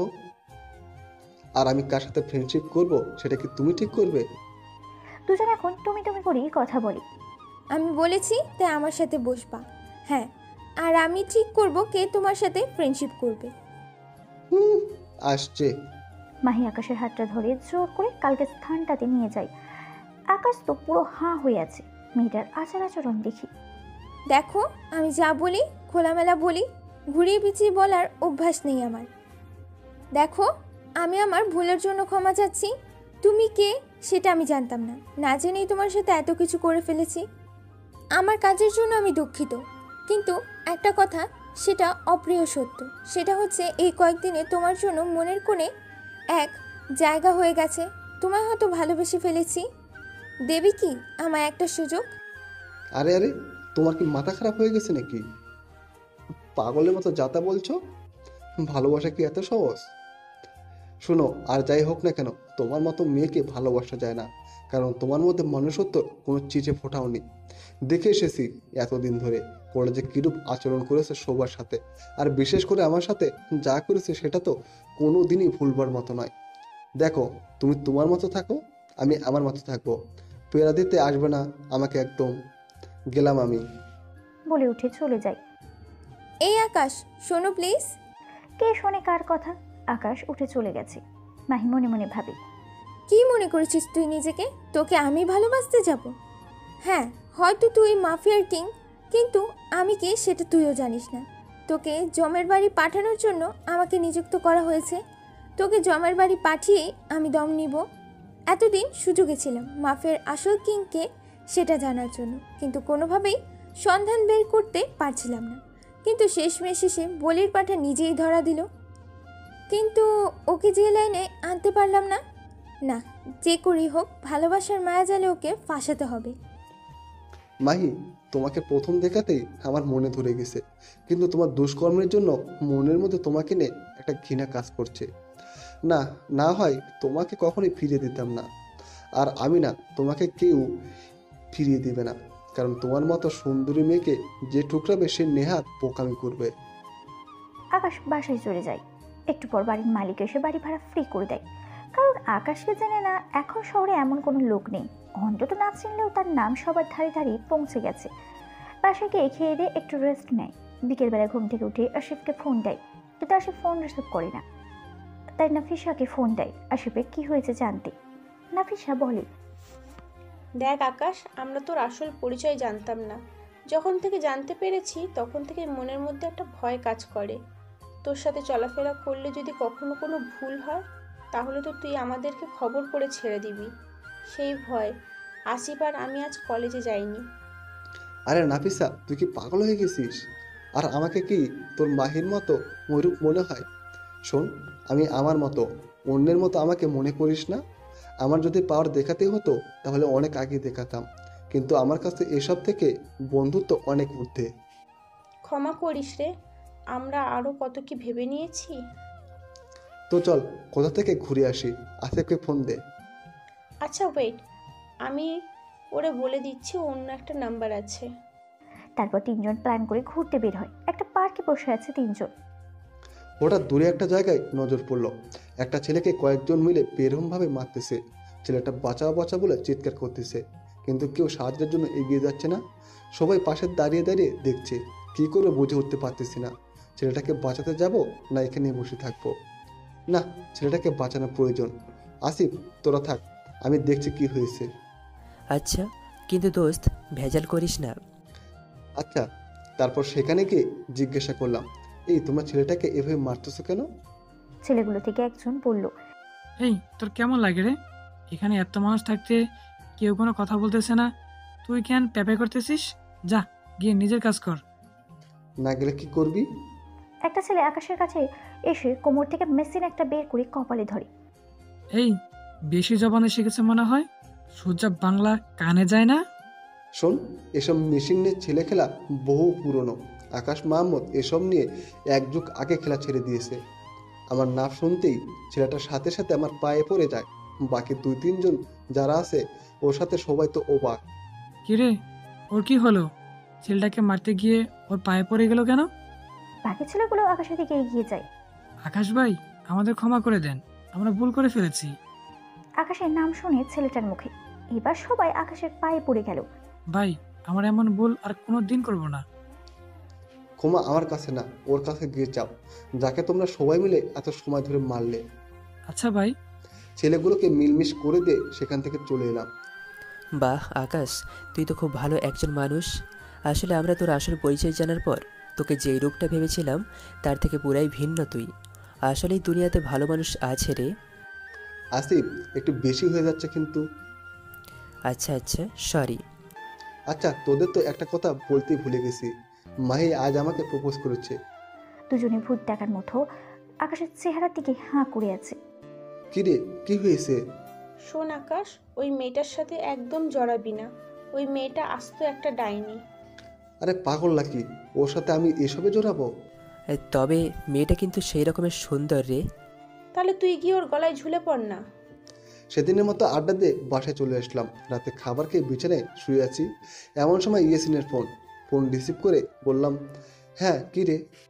ভাই, দুবাইয়ের যে মাফিয়া যে আছে না আলিবাবা, তার নজর নাকি আমাদের দেশের উপরে। গোপন সূত্রে জানতে পারলাম সে নাকি আর কিছুদিনের মধ্যে আমাদের দেশটা নিজের কবলে করে নিবে। তার আসল উদ্দেশ্য আমাদের দেশকে নিজের কবলে করে নিয়ে সন্ত্রাস আর জঙ্গিবাদ তৈরি করবে। আর ইতিমধ্যে সে নাকি তার বিশেষ একটা টিম বাংলাদেশে পাঠিয়েও দিয়েছে, যারা নাকি তাদের কার্যক্রমে নিযুক্ত হয়ে গেছে। দেশের তথ্য কালেক্ট করছে তারা। কি বলিস কি? আচ্ছা দাঁড়া, আমি দেখছি কার এত বড় সাহস আমার দেশের উপর নজর দেয়, আমার দেশকে সন্ত্রাস আর জঙ্গিবাদ দিয়ে পরিপূর্ণ করতে চায়। আকাশ সাথে সাথেই আন্ডারওয়ার্ল্ডের ডন ইয়াসরিফকে ফোন দেয়। ইয়াসরিফ ফোন रिसीव করি বলে, हाँ आकाश भाई बोलो, कैसे याद किया मुझे? भाई, ये तो हर वक्त करता हूँ, लेकिन काम में इतना बिजी रहता हूँ कि बात नहीं हो पाती। ओह कोई बात नहीं, तो बोलो मुझे क्यों याद किया? भाई, दुबई का डॉन है, नाम अली बाबा। ओ, कामिना का नजर हमारे देश पे लग गया। भाई उसको समझाओ, नहीं तो हमारे देश पे कोई गलत नजर डालने का तो उसका सर धरती से अलग कर दूंगा। आकाश भाई, वो कमीना हमसे भी बंधन टूट लिया, उसका अब हमसे कोई दास्ता नहीं है। लेकिन आकाश भाई, हम तुम्हारे साथ हैं। वो कमीने का नज़र तुम्हारे देश पे पड़ने नहीं दूंगा। जो भी मदद चाहिए मुझे बता देना। अच्छा भाई। তারপর কথা বলে রেখে দেয়। কিন্তু তাও কেন যেন মাথায় কাজ করছে না, খালি একটা জিনিসই মাথায় ঘুরছে, ওর যেই দলটা দেশে আসছে তারা যেন তথ্য নিয়ে দেশে ফিরতে না পারে। আকাশ একটা প্ল্যান বানায়, কিভাবে ওদেরকে ধরবি। পরের দিন সকালে উঠে রীতিমতো কলেজে যায়। নাফিসা, আসিফ ওরা আজ আগেই এসে পড়েছে। এমন সময় হঠাৎ কোথা থেকে জানি মাহি এসে আকাশকে পিছন থেকে জড়িয়ে ধরে। আকাশের তো মাথায় রাগ উঠে যায়। আকাশ মাহিকে সামনে ঘুরিয়ে ওর গালের মধ্যে কয়েকটা থাপ্পড় বসিয়ে দেয়। মাহি তো বেকুবের মতো হাঁ হয়ে আছে আকাশের থাপ্পড় খেয়ে। নাফিসা আর আসিফটা চোখ বড় বড় করে তাকিয়ে আছে আকাশের দিকে। কি করলো আকাশ এটা? এই মেয়ে, গতকাল মানা করছি না আমি তোর সাথে রিলেশনে জড়াতে চাই না, তাও তুই কোন সাহস দা এসে আমায় জড়িয়ে ধরলি? আমি তো তোমায় ভালোবাসি, তাই জড়িয়ে ধরেছি আর কি। রাখ তোর ভালোবাসা, তোর মতো মেয়েকে কে ভালোবাসতে যাবে? সামনে থেকে দূর হ আমার। আজ তো খালি থাপ্পড় দিলাম, পরের বার এমন ধরনের কিছু করলে সোজা গালের দাঁত সবগুলো ফালাই দেব। তাই করো, তোমার যা করতে মন চায় আমার সাথে করো প্লিজ, কিন্তু আমায় ফিরিয়ে দিও না। কাল সারা রাত ঘুমাতে পারিনি, খালি তোমার কথা মনে পড়েছে। দেখ ভাই, এটাই শেষবার, এরপর কিন্তু এমন কিছু করলে সত্যি খারাপ হবে। এই নাফিসা, চল তোরা। বলে ওদেরকে নিয়ে ক্লাসে চলে যায়। মাহি তো সেখানেই থ হয়ে দাঁড়িয়ে আছে। কত বড় সাহস বেটা, তুই আমাকে মারলি, এর প্রতিশোধ আমি নিয়েই ছাড়বো। এমন সময় মাহির ফোনে একটা ফোন আসে। মাহি ফোনের দিকে তাকিয়ে তো থরথর করে কাঁপতে শুরু করে, তাও ভয়ে ভয়ে ফোনটা সেভ করে। কাজ কত দূরে গিয়েছে? আর কয়েকদিন সময় লাগবে। ব্যাটাকে কোনোভাবেই লাইনে আনতে পারছি না। আমি জানতাম তোমাকে দিয়ে কাজ হবে না। তোমার মতো মেয়ে এইসব কাজের যোগ্য না। এখন যদি বস ফোন দেয় আমি কি জবাব দেব? তোমার উপরে ভরসা করাই আমার বোকামি হয়েছে। বস প্লিজ আর কয়েকটা দিন সময় দিন, আমার উপরে বিশ্বাস রাখেন। আমি যে করে হোক ওকে নিজের কবলে এনে ওর অস্তিত্ব মুছে দেব। আমাদের কাছে সময় আছে আর 21 দিন, মানে 3 সপ্তাহ। 21 দিন পর আমরা আমাদের কাজ ইন্তেজাম দেব। তার আগেই যা করার করো, না হয়তো তুমি জীবনের তরে প্রাণ হারাবে। না না স্যার, এর আগেই কাজ হয়ে যাবে। ফোন রেখে দেয়। মাহির তো মাথায় কাজ করছে না। আকাশ তো বললো নেক্সট টাইম এমন কিছু করলে সে আমাকে খবর করে ছাড়বি। কিভাবে কি করব আমি, মাথায় কাজ করছে না।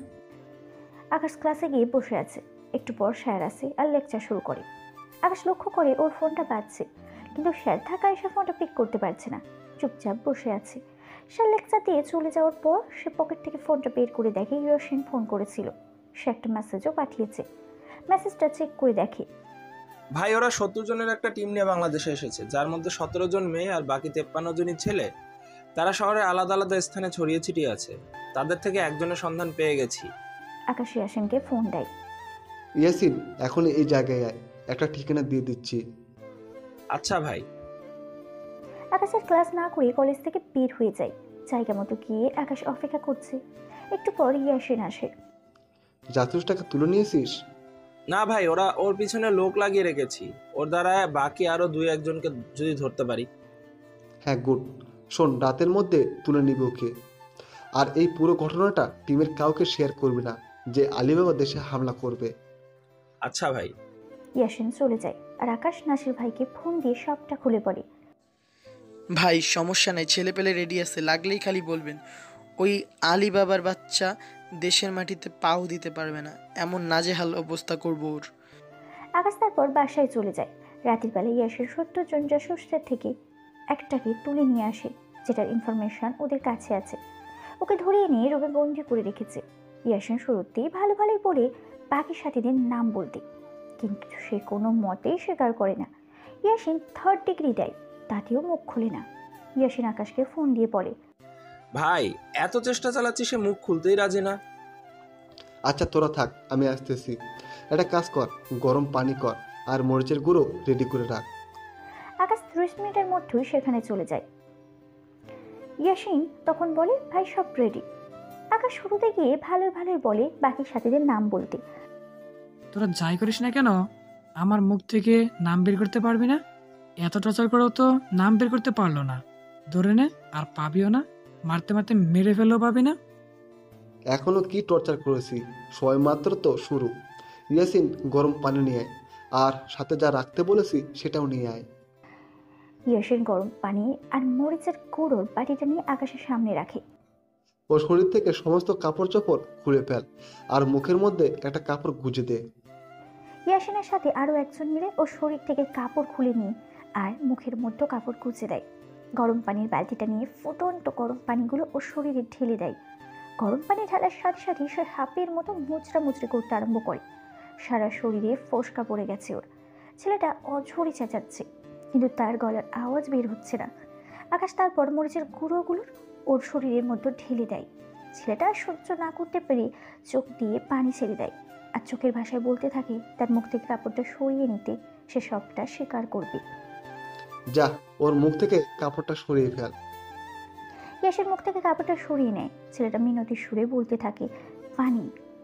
আকাশ ওর হাতের পাশে থাকা পানির বোতলটা এগিয়ে দেয়। সে কটকট করে 2 লিটার পানির জায়গায় শেষ করে ফেলে। এবার সাথীদের নাম বল, না হয়তো বুঝে গেছিস আমি কি কি করতে পারি। বিশ্বাস করুন, বাকি সাথীদের সাথে আমি কাউকে চিনি না, 2-1 জন ছাড়া। তা যাদেরকে চিনি ওদের সাথে কিছুদিনের পরিচয়, কারণ বস আমাদের এক একজনকে এক এক জায়গা থেকে উঠিয়ে এনেছে। কারোর সাথে কারোর পূর্বের পরিচয় নাই। আমাকে উঠিয়ে এনেছে কলকাতা থেকে। আমি জানি তুই সবারই নাম জানিস, ভালো ভালো নাম বল, না হয়তো আবার শুরু হয়ে যাব। মিথ্যে বলে পার পাবি না। বিশেষ করেন আমি 2-1 জনকে চিনি। ইয়াসিন গরম পানির মধ্যে সুই ফুটিয়ে নিয়ে আয়। ইয়াসিন একটু পরে সে বলে, এই যে ভাই সুই। আকাশ সুইটা নিয়ে ছেলেটার রগের মতো ফোটাতে থাকে। ছেলেটা ব্যথার তাড়নায় চিৎকার করে মিনতি করছে আর বলছে, বিশেষ করুন আমি আর কারণ নামই জানি না, আপনারা আমাকে মেরে ফেললেও এই কথাই বলবো আমি। আকাশের কেন জানি মনে হচ্ছে ছেলেটা সত্য বলছে। আচ্ছা, বাকি দুজনের নাম বল। আমার ফোনে তাদের ছবি আছে, এর আগের মিশনে একসাথে কাজ করেছিলাম, তাই ওদের কিছু পিক মোবাইলে আছে। ইয়াসিন, ওর ফোন কোথায় রে? ভাই ফোন জব্দ করে রেখেছি, ওয়েট 1 মিনিট এনে দিচ্ছি। ইয়াসিন ফোনটা এনে ছেলেটার হাতে দেয়। ছেলেটা ফিঙ্গার দিয়ে ফোন ওপেন করে যেই দুজনকে চিনি তাদের পিক দেখায়। আকাশ একজনকে চিনে না, কিন্তু দ্বিতীয় জনকে দেখি তো আকাশের মাথায় যেন বাজ পড়েছের মতো অবস্থা। এটা কি করে সম্ভব? আকাশের মাথা রীতিমতো কাজ করা বন্ধ করে দিয়েছে। এই, তুই সত্যি বলছিস তো তোদের টিমের মধ্যে এও একজন? হ্যাঁ সত্যি বলছি। ওকে, ওদের ব্যবস্থা করছি আমি। আর তোদের 70 জনকে লিড দিয়ে এদেশে এনেছে কে? কেউ আনেনি, তবে বলেছে আমাদের একজন লিডার এই দেশে বহুকাল আগে থেকে বসবাস করে, সে সমস্ত কিছু দেখভাল করবে। কিন্তু আমরা মিশন এসেছি ঠিক, কিন্তু সেই লিডারকে এখনো দেখিনি। আমি তো দ্বিতীয়বারের মতো শক খাই। আমাদের দেশে বহুকাল আগে থেকে কেউ একজন থেকে আসছে মানে? ইয়াসিন, ওকে এখানে এভাবেই ফিরে রাখ, আর ছবি রেখে তুলে নিয়ে আয়। আর বাকি যে আছে তাকে আমার উপর ছেড়ে দে। মনে মনে প্ল্যান তৈরি করলাম ওকে কিভাবে ধরবো। তখনই মনে পড়লো সে আমার জন্য ভালোবাসা নামক যে ফাঁদটা এঁটেছে তার মধ্যেই তাকে ফাঁসাবো। এত সময় হয়তো বুঝে গেছেন কার কথা বলছি। হ্যাঁ, মাহি। মাহি হচ্ছে 70 জন জাসুসের মধ্যে একজন। দ্বিতীয় যে ছবিটা দেখলাম সেটা মাহিরই ছবি। এবার ওর ভালোবাসার জালে ওকে ফাঁসিয়ে তথ্য বের করব। কিন্তু আরেকজন লিডার যে আমাদের দেশে বহুকাল আগে থেকে বসবাস করছে তার উত্তর হয়তো মাহির কাছ থেকেই পাবো। মাহি পারবে একমাত্র হয়তো তার সঠিক সন্ধান দিতে। পরের দিন যথাসময়ে কলেজে চলে গেলাম। গিয়ে মাহির খোঁজ করছি, কিন্তু মাহি নাকি এখনো আসেনি। ওয়েট করছি, একটু পর মাহি আসলো। মাহিকে দেখে ওর দিকে এগিয়ে গেলাম। মাহি, তোমার সাথে আমার কিছু কথা আছে। কি বলবে বলো, আমি জানি তুমি কি বলবে, যে তুমিও আমাকে ভালোবেসে ফেলেছো। আসলে মাহি, গত 2 দিন অনেক ভেবে দেখেছি আমার লাইফে এমন কাউকে দরকার যে আমার জীবনটা গুছিয়ে দেবে। হ্যাঁ দিব তো, আমি তোমার জীবন গুছিয়ে দিব। কালকের ব্যবহারের জন্য ক্ষমা চাচ্ছি। আচ্ছা, তুমি কি আমায় তোমায় ভালোবাসার মতো একটা সুযোগ দেবে? হ্যাঁ দিব তো, কিন্তু একটা কন্ডিশন আছে। কি কন্ডিশন বলো? আমাকে সব সময় ঘুরতে নিয়ে যেতে হবে, মাঝে মাঝে তোমার হাতে খাইয়ে দিতে হবে। আমি হাজারো বায়না করব, সেগুলো তোমার পূরণ করতে হবে। হ্যাঁ করবো তো, তোমার সব বায়না পূরণ। তাহলে চলো, আজ ক্লাস করব না, তুমি আমায় দূরে কোথাও থেকে ঘুরিয়ে নিয়ে আসো। আচ্ছা চলো। দুজনে মিলে একটা পার্কে যাই। মাহি আকাশের কাঁধে মাথা দিয়ে চুপ করে বসে আছে। মাহির কেন জানি খুব শান্তি লাগছে। মনে হচ্ছে যেন আকাশের কাঁধটা পরম শান্তির একটা স্থান। একটু পর ফুচকাওয়ালা মামা তার স্টকটা ওপেন করে। এই আকাশ, আমি ফুচকা খাবো। তারপর আকাশ ফুচকা অর্ডার করে। এই কি, তুমি খাবে না? না, আমার খেতে ইচ্ছে করছে না। আর আমি এসব একটু কম খাই, আমার ভালো লাগে না। আচ্ছা তাহলে তুমি আমাকে খাইয়ে দাও, তোমার খেতে হবে না। মাহি তো আপুর মনে ফুচকা খাচ্ছে আর মনে মনে ভাবছে, আর যদি আমি মিশনে না আসতাম, সত্যি তোমায় আমি ভালোবাসতাম। তোমার মতো মানুষ হয় না যে কিনা এত পাওয়ার থাকা সত্ত্বেও তার মাঝে সেই পাওয়ার নিয়ে কোনো গরিমা নেই। আজ এই এত খারাপ লাগছে, যেদিন তোমায় আমি নিজ হাতে মারবো সেদিন আমার কেমন অবস্থা হবে তার পূর্বাভাস পাচ্ছি।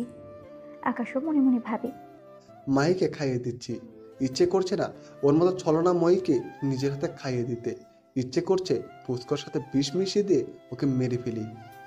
মাহি, তুমি যদি সত্যিকার অর্থে আমায় ভালোবাসতে, উপরওয়ালা সাক্ষী, তোমার হাত আমি কখনোই ছাড়তাম না। কিন্তু তুমি ছলনাময়ী। তোমার জন্য মনের কোনো এক জায়গায় ভালোবাসা কাজ করছে, কিন্তু তোমার ক্ষেত্রে সেটা প্রকাশ করাও নেহাত বোকামি হবে। আগে পরে তুমি তোমার আসল রূপ নিয়ে আমার সামনে আসবে। সেদিন অনেকটা সময় পার্কে সময় কাটায় দুজনে একসাথে মিলে। পরে আসার সময় দুজনের নাম্বার আদান প্রদান করে নেয়। আকাশ বাসায় এসে ক্লাস ব্যাগটা টেবিলের উপর রেখে বিছানায় শরীর এলিয়ে দেয়। এমন সময় ইয়াসিন ফোন করে। ভাই জাসুস ওইটাকেও তুলে নিয়ে এসেছি। দুইটাকে একসাথে বন্দি কর। প্রথমে ভালো ভালো জিজ্ঞাসা কর, যদি সঠিক উত্তর না দেয় গতকাল আমি যেমনটা করেছি সেরূপ আচরণ করবি। আচ্ছা ভাই। আর শোন, শহরে বা গ্রামগঞ্জে আমাদের মাফিয়া যত ক্রু আছে সবাইকে অ্যালার্ট করে দে, যে কোনো সময় যদি ডাক দিই সাথে সাথে যেন উপস্থিত থাকে। আচ্ছা ভাই, সবার কাছে খবর পৌঁছে দিচ্ছি। ইয়াসিন ভালোই ভালো জাসুস থেকে উত্তর চায়। সে প্রথমে না করে, পরে গতকাল যেই জাসুসটাকে আটক করেছে তাকে ওর সামনে আনে আর বলে, দেখ, একেবারে যদি ভালো ভালো মুখ না খুলিস তাহলে তোর হালটা এমনটা করব। সে ভয় সব কিছু স্বীকার করে। তার কাছে যত সন্ধান ছিল সব কিছু ইয়াসিনকে খুলে বলে। আকাশ না খেয়ে ঘুমিয়ে পড়ে। বিকেলবেলা ঘুম ভাঙে ফোনের আওয়াজে। মাহি ফোন করেছে। আমার বাবুটা কি করে? এই তো ঘুমিয়েছি। খাবার খেয়েছো? না, আসলে বাসায় এসে শরীরটা ক্লান্ত লাগছিল, তাই শরীর এলিয়ে দিয়েছি বিছানায়। কখন যে ঘুমিয়ে গেছি তা বলতে পারবো না। এই কি বললা? তুমি এখনো খাওনি? মানে কি? যাও এখন গিয়ে উঠো, খেয়ে নাও। আচ্ছা বাবা, যাচ্ছি তো, এত রাগ করার কি আছে? চুপ থাকো, একদম কথা বলবা না। কত সময় হয়েছে, এখনো না খেয়ে আছো আর বলছো রাগ করতে না? আকাশ আচ্ছা যাচ্ছি বলে ফোনটা রেখে দিয়ে ফ্রেশ হয়ে নেয়। তারপর বাহির থেকে খাবার অর্ডার করে সেগুলো খেয়ে নেয়। খেয়ে দিয়ে বিকেলবেলা জাসুস দুইটাকে যেখানে রেখেছে সেখানে যায়। ভাই জাসুসটা ভয়ে ভয়ে সব বলে দিয়েছে। ওর কাছে যতটুকু তথ্য ছিল সবটাই বের করেছি। তবে বাকি আরো বহু মানুষ আছে যাদের কোনো অস্তিত্ব খুঁজে পাওয়া যায় নাই। সমস্যা নেই, পরের জন থেকে যা তথ্য বের করেছিস তাদের সব কয়টাকে আটক কর, দেখবি সবার খবর পেয়ে যাবি। আকাশ ইয়াসরিফ ভাইকে ফোন দেয়। अंडरवर्ल्ड माफिया डॉन यशबीर बोले, हाँ आकाश भाई बोलो। भाई आपको बोला था उस अली बाबा को समझाने के लिए। डॉन आबारो बोले, आकाश भाई वो कमीना मेरी बात मानने के लिए तैयार नहीं है। वो कमीना खुद को बहुत ही बड़ा डॉन समझने लग गया। भाई काफी बताओ, उस कामीने का क्या करूं? यशबीर बोले, भाई करना क्या, लातों के भूत बातों से नहीं मानती, कमीने को सबक सिखाना ही पड़ेगा। अच्छा भाई, आप उस अली बाबा भी देखेगा गलत नजर डालने वाला का अंजाम कितना बुरा होता है। এদিকে মাহি ফোন করে তার বসকে বলে, বস আমি বলছিলাম না আর কিছুটা সময় দেন, ব্যাটাকে লাইনে নিয়ে আসবো। দেখেছেন, ব্যাটাকে লাইনে নিয়ে এসেছি। গুড প্লে, চালিয়ে যাও, সময় মতো খেল খতম করে দিবা। আর মাহি, আমাদের কিছু জাসুসের কোনো খবরই পাচ্ছি না। প্রায় 10-12 জন জাসুসের একই অবস্থা। আচ্ছা আমি খবর লাগাচ্ছি কি হয়েছে। আকাশ আসার সময় ইয়াসিনকে বলে আসে জাসুস দুইটাকে জমির বাড়ি পাঠিয়ে দিতে। ইয়াসিন জাসুস দুইটাকে মেরে একটা নদীতে ভাসিয়ে দেয়, আর একটাকে টুকরো টুকরো করে শহরের বিভিন্ন স্থানে ছড়িয়ে ছিটিয়ে ফেলে রেখে আসে। এভাবেই আরো 10 দিন অতিক্রম হয়ে যায়। মাফিয়া টিম 70 জন জাসুস সব কয়টাকে আটক করে, তারপর একে একে সব কয়টার কাম তামাম করে। অন্যদিকে মাহির আর আকাশের সম্পর্ক যেন দিন দিন গভীর হচ্ছে। তবে দুজনের সবটা উপর থেকে প্রকাশ করে, ভিতরে দুজনেই অন্য কিছু চলছে। তবে মাহি কেন যেন সত্যিই দুর্বল হয়ে পড়েছে। আকাশের ভালোবাসা তার কেন যেন মনের মধ্যে দিন দিন জায়গা করে নিচ্ছে। মাহি নিজেই দ্বিধাদ্বন্দ্বে পড়ে যাচ্ছে, তার সাথে সব কি হচ্ছে। এসেছে মিশনে, কিন্তু প্রতারণা করতে গিয়ে সে যেন নিজেই সত্যিকারের অর্থে তার মধ্যে ধাবিত হয়ে পড়েছে। কারণ আকাশ তার সর্বদা কেয়ার করে, সর্বদা তার ভালো খারাপের দেখভাল করে। একদিন আকাশ আর মাহি কলেজের পাশে একটা জায়গায় বসে আছে। হঠাৎ অন্য একটা গ্যাংয়ের কিছু ছেলেপেলে মিলে কলেজে এসে হাঙ্গামা শুরু করে। কলেজের ছেলেপেলেদেরকে মারতে শুরু করে। এই কলেজের কিছু ছেলেপেলেদের সাথে নাকি তাদের পুরানো কিছু শত্রুতা আছে। দেখি মাহি, তুমি তো শহরের মাফিয়ার লিডার, তুমি কি এই সমস্যাটা সমাধান করো। আরে এগুলো আমার বাম হাতের কাজ, তুমি বসো আমি এক্ষুনি আসছি। বলে কিছু ছেলেপেলে নিয়ে সেখানে যায়, কিন্তু তারা উল্টো মার খেয়ে সেখান থেকে চলে আসে। খালি মাহি একা সেখানে দাঁড়িয়ে আছে। ছেলেগুলো মাহির দিকে এগোতে থাকে আর খারাপ খারাপ ভাষা ব্যবহার করতে থাকে। একটা ছেলে কোমর থেকে ধামা বের করে মাহিকে কোপানোর জন্য। যেই না মাহিকে কোপ দেবে, মাহি ভয়ে চোখ বন্ধ করে ফেলে, আর আকাশ দৌড়ে গিয়ে ছেলেটার সিনার মধ্যে একটা সজোরে লাথি মারে। ছেলেটা কয়েক হাত দূরে গিয়ে পড়ে। বাকি যারা আছে সবাই আকাশের দিকে একত্রিত হয়ে এগিয়ে আসে। আকাশের পকেটে অল টাইম একটা সিজার ব্লেড থাকে, সেটা হাতে নিয়ে একটাকে মারতে থাকে। কারো হাঁটি কারো পেটে সব কয়টা মাটিতে শুয়ে গড়াগড়ি করছে। মাহি দৌড়ে এসে আকাশকে জড়িয়ে ধরে কান্না করে দেয়। এই পাগল, কান্না করছো কেন? আমি আসি তো। আমি থাকতে তোমার গায়ে কে হাত দিবে? এমন বুকের পাটা কার হয়েছে যে আমার কলেজের গায়ে হাত দিবে? এদিকে পুরো কলেজ হাঁ হয়ে তাদের দুজনের দিকে তাকিয়ে আছে, তাদের কেমিস্ট্রি দেখছে। মাহি আকাশের বুকের মধ্যে মুখ গুজে দিয়ে কান্না করেই যাচ্ছে। সে আজ বুঝে নিয়েছে আকাশ কেমন, কাকে সে ধোকা দিতে যাচ্ছে। যে তাকে মৃত্যুর হাত থেকে বাঁচিয়ে আনলো সে তাকেই। সে আজ বুঝে গেছে আকাশের বুকেই তার শেষ ঠিকানা। না, আমি আকাশকে ধোকা দিতে পারবো না। আজ আমি আমার মনের উত্তর পেয়ে গেছি। ওকে নিয়ে আমি দূরে কোথাও চলে যাব, থাকবো না এই শহরে। দুজনে মিলে দূরে কোথাও গিয়ে ঘর সংসার করব। এদিকে আকাশ মাহিকে শান্ত করতে ব্যস্ত। তারপর মাহিকে কোনো রকম শান্ত করে বুঝিয়ে শুনে বাসায় দিয়ে আসে। মাহি যেন পাগল পাগল হয়ে যাচ্ছে, কারণ সে আকাশকে হারাতে পারবে না। এভাবেই আরও কিছুদিন কেটে যায়, বাকি মাত্র 3 দিন। আকাশ এই কয়দিন লক্ষ্য করেছে মাহিও যেন পরিবর্তন হয়ে গিয়েছে। আকাশ যে সময়টা ওর সাথে থাকে সে সব সময় আকাশের সাথে ছায়ার মতো লেগেই থাকে, আর দূরে থাকলে সর্বদা ফোন দিয়ে খোঁজ খবর নেয়। সকাল থেকে মাহির ফোনে ওর বস ফোন করছে, কিন্তু সে ভয়ে ফোন রিসিভ করতে পারছে না। সে বসকে কি বলবে, আর সে আকাশকে ধোকা দিতে চায় না। বস বেশ কয়েকবার ফোন দেয়, না করতে ফোন রিসিভ করে। কি সমস্যা মাহি? এত সময় ধরে ফোন দিচ্ছি, ফোন রিসিভ করছো না কেন? বস, একটু সমস্যায় ছিলাম, আকাশ আমার সাথে ছিল তাই ফোন রিসিভ করিনি। ও শোনো, হাতে আর সময় বেশি নেই। তোমার ফোনে একটা ঠিকানা টেক্সট করব আমি, তখনই তুমি আকাশকে ফুঁসিয়ে ফাঁসিয়ে আমার টেক্সট করা ঠিকানা মতো চলে আসবা। যদি কোনো কারণে এদিক ওদিক হয়, জানোই তো তোমার মায়ের অপারেশন হবে না টাকার কারণে। না, আমার মাকে বাঁচাতে হবে। মনের মধ্যে পাথর রেখে বললাম, না না বস, মিস হবে না, আমি ওকে নিয়ে ঠিকানা মতো চলে আসব। মাহি কি করবে কিছুই মাথায় কাজ করছে না। সে এমন মিশনে যোগ দিয়েছে কারণ এই মিশনটা করলে তারা তাকে মোটা অঙ্কের একটা টাকা দেবে, যা দিয়ে তার মায়ের চিকিৎসা সে ভালোভাবে করতে পারবে। তার মায়ের লিভারে টিউমার ধরা পড়েছে, সেটার অপারেশন করতে হবে। একদিকে আকাশ, অন্যদিকে তার জন্মদাত্রী মা। কাকে রেখে কাকে বাঁচাবে সে? বস ফোন কেটে দেয়। মাহি মাটিতে বসে কান্না করে দেয়। আকাশ, বিশ্বাস করো, শুরুতে আমি তোমায় ঠকাতে চেয়েছিলাম, কিন্তু পরবর্তীতে তোমার সাথে থাকতে থাকতে তোমায় ভালোবেসে ফেলেছি। তোমাকে ছাড়া থাকবো কি করে আমি আকাশ? বলে কান্নার মাত্রা আরও বাড়িয়ে দেয়। আকাশ সমস্ত মাফিয়ার ক্রুদেরকে একত্রে করার সিদ্ধান্ত নেয়। অন্যদিকে আলিবাবা পরিপূর্ণভাবে প্রস্তুত। আজ বাদে কাল সে বাংলাদেশে হামলা করবে, তারপর বাংলাদেশটাকে সে তার নিজের দখলে করে নেবে, আর সে এই দেশে গড়ে তুলবে সন্ত্রাস আর জঙ্গিবাদ। সে এখনও জানে না তার জন্য কাল অপেক্ষা করছে। তার মৃত্যু ওই কালের হাতেই লেখা আছে। আলিবাবা আরও কয়েকটা টিম বাংলাদেশে পাঠায়, যে শহরে বিশেষ বিশেষ জায়গায় মাইন্ড ফিট করে রাখতে। সে আগামীকাল বাংলাদেশে আসবে। আকাশ মাফিয়ার সমস্ত ক্রুদের একত্র করে সবার উদ্দেশ্যে কিছু কথা বলে। যে আমাদের দেশ আজ বাদে কাল অন্যেরা ছিনিয়ে নেওয়ার চেষ্টা করবে, তোমরা কি তাদের বিরুদ্ধে রুখে দাঁড়াবে না, পিছু হেঁটে যাবে?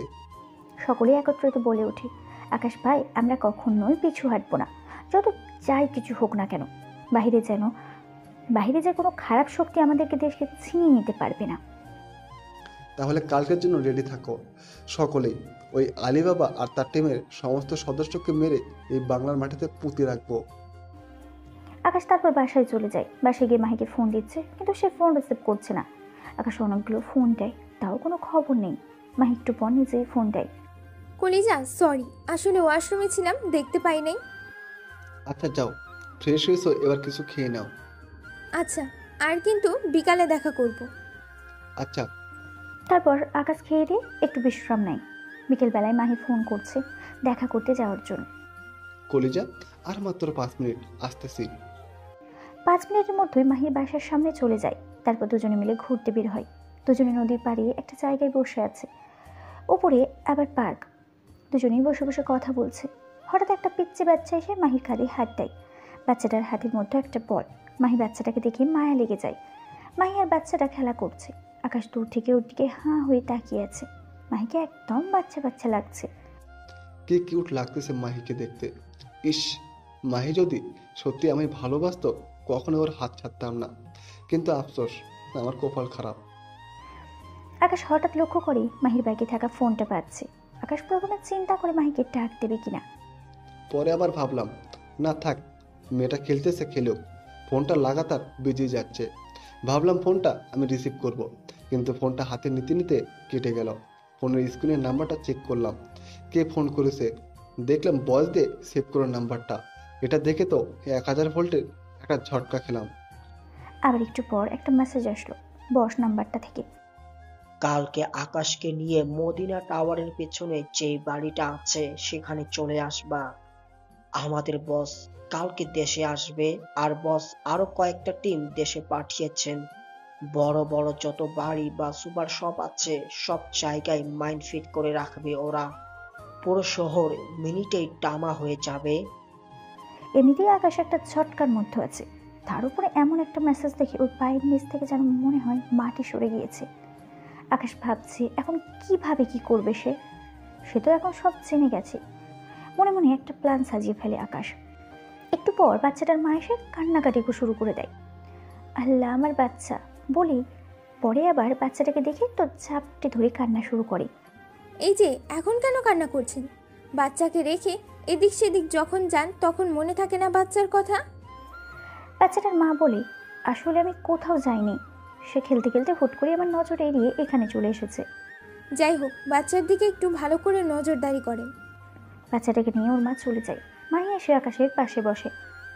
কলিজা, আমার না কেন জানি খুব ভয় করছে, কেন জানি মনে হচ্ছে তুমি আমার লাইফ থেকে চিরতরে হারিয়ে যাবা।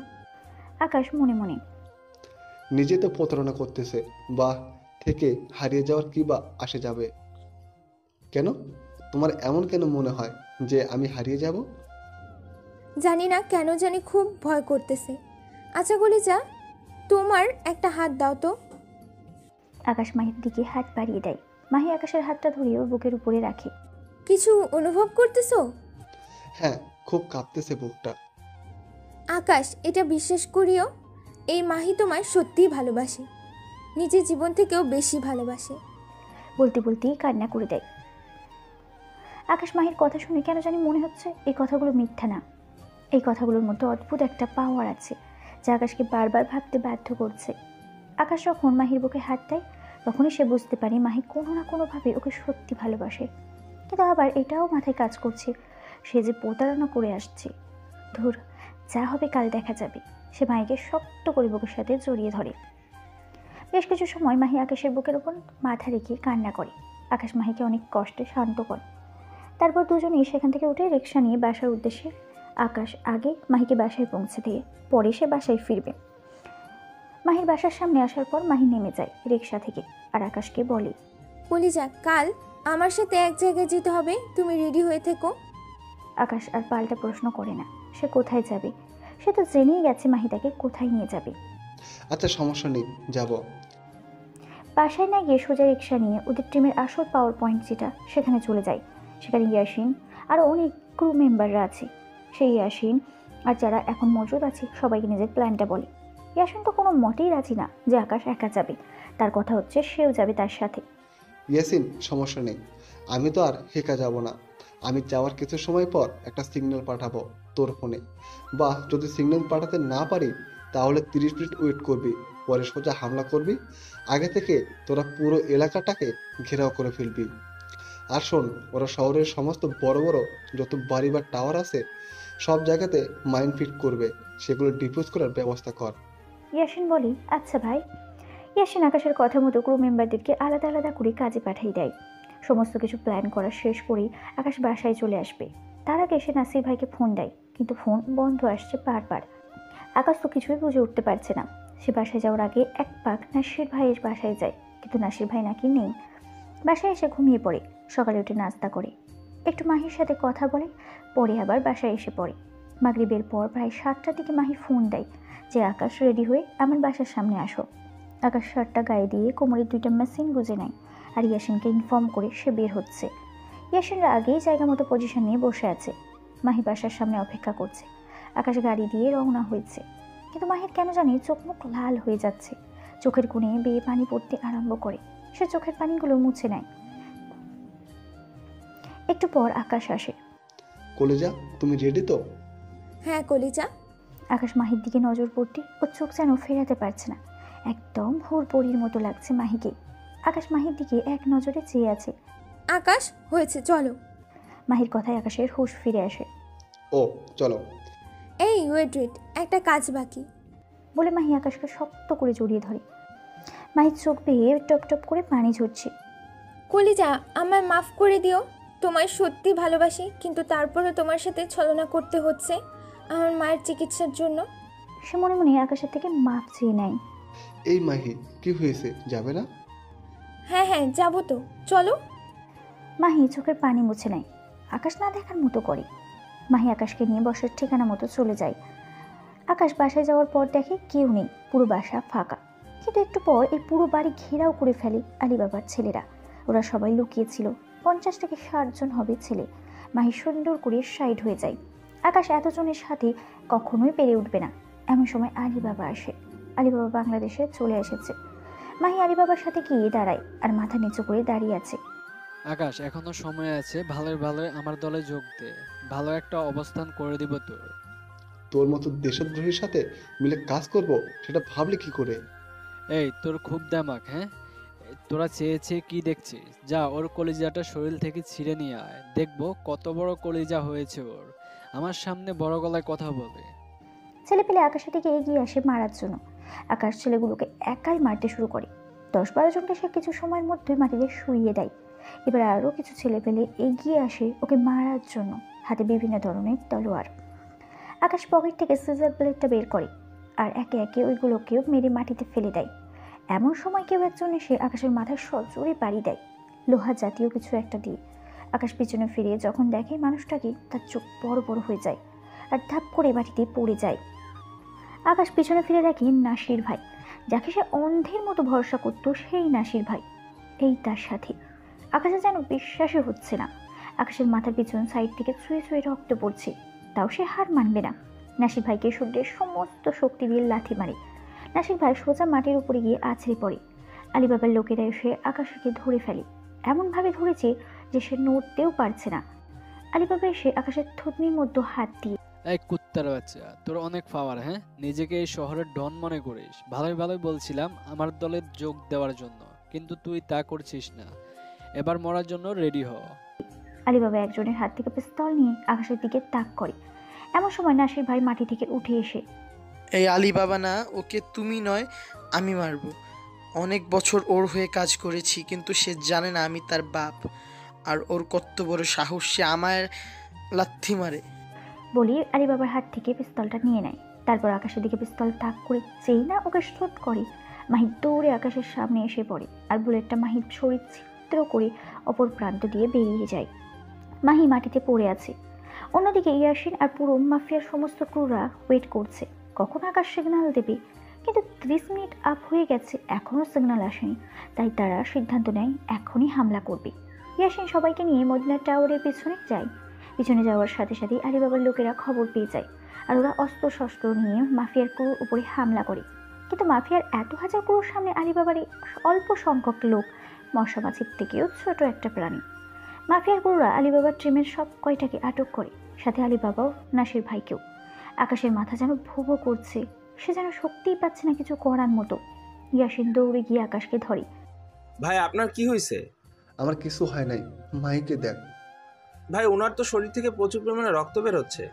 তাড়াতাড়ি হসপিটালে নিয়ে যা, আর আমি এদিকটা দেখছি। ইয়াসিন তাড়াতাড়ি গাড়িতে করে মাহিকে হসপিটালে নিয়ে যায়। আকাশের পায়ের থেকে জুতা খুলে আলিবাবার ঘাড়ে কষে কয়েকটা লাগিয়ে দেয়। নাসির ভাইকেও কয়েকটা মারে। এই বাচ্চা ছেলে আমাকে যত মারবি মার, কিন্তু আমাদের কাজকর্মে তুই কখনোই দমিয়ে রাখতে পারবি না। একটু পর পুরো শহরটা তামা হয়ে যাবে, তোরা শুধু দেখেই থাকবি। তোরা আমার কাজকর্মের কাছে বাচ্চার চাইতেও ছোট। সেই স্বপ্ন নিজের ভেতরে রেখে দে। আমি আমার ছেলেপেলেকে অনেক আগেই মাইন্ড ডিফিউজ করতে লাগিয়ে দিয়েছি। এই তোরা কোথায়? এখান থেকে একটা যেন নিজের মাটিতে ফিরে যেতে না পারে। সব কটাকে মেরে পাশের কবরস্থানে পুঁতে দিয়ে আসবি।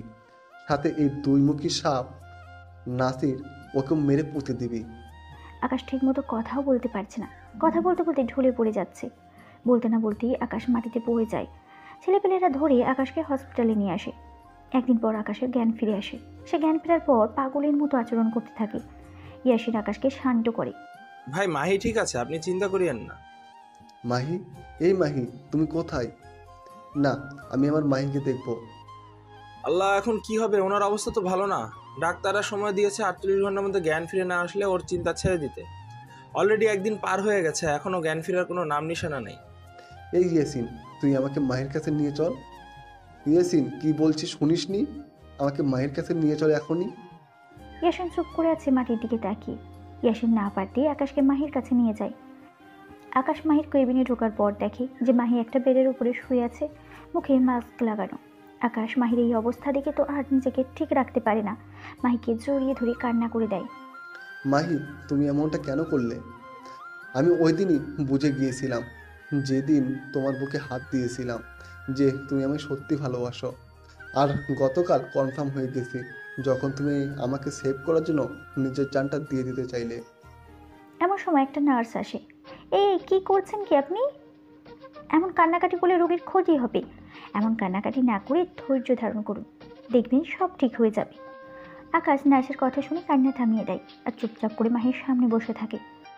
ভাই, খাওয়ার সময় হয়ে এসেছে, কিছু খেয়ে নিন। না, আমি কিচ্ছু খাবো না। মাহির জ্ঞান না ফেরা পর্যন্ত ওর সাথেই বসে থাকবো। ভাই, কিছু না খেলে যে আপনি অসুস্থ হয়ে পড়বেন। সমস্যা নেই, অসুস্থ হলে হব, তাও আমি কিচ্ছুই খাবো না। আকাশের জেদের কাছে সবাই হার মেনে যায়। দুপুর পেরিয়ে বিকাল হয়ে যায়, মাহির জ্ঞান ফিরে আসে না। আকাশ তো একদম ভেঙে পড়েছে। হঠাৎ মাহির জ্ঞান ফিরে আসে। ইয়াসিন দৌড়ে গিয়ে ডক্টরকে ডেকে নিয়ে আসে। ডক্টর এসে সমস্ত কিছু চেক আপ করে, না সব ঠিক আছে, এখন আর কোনো বিপদের আশঙ্কা নেই। মাহি জ্ঞান ফিরেই দেখতে পায় আকাশ তার পাশে বসে আছে। মাহি বেডে শুয়েই কান্না করে দেয়।